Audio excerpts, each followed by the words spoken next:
Салам достор. Барыбыз кызыктуу окуяларды жакшы көрөбүз. Келиңиздер, мен силерге да бир кызыктуу окуя айтып берем.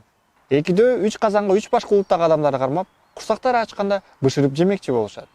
Экидөөнүн бирөөсү экинчисинен сурайт: эмне үчүн бир казандын капкагы жабык, ал эми калган экөөнүкү ачык?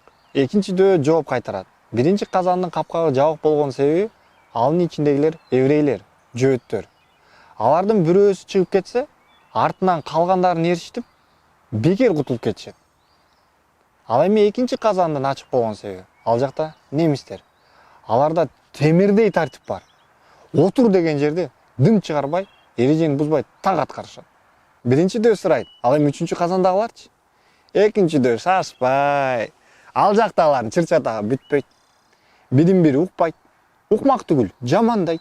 Арасынан бирөөсү тырмышып чыгып жатса, калгандар бутуна шарт этип тартып, кайра түшүрүшөт. Алар кыргыздар.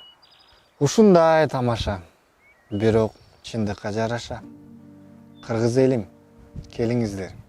Бири-бирибизди колдойлу, тарыхыбызды билели. Тилибизди даңазалайлы, када салттарыбызды барктайлы. Жана ар бирибиз өз ишибизди так аткарып, талыкпай эмгектенели. Алга элим.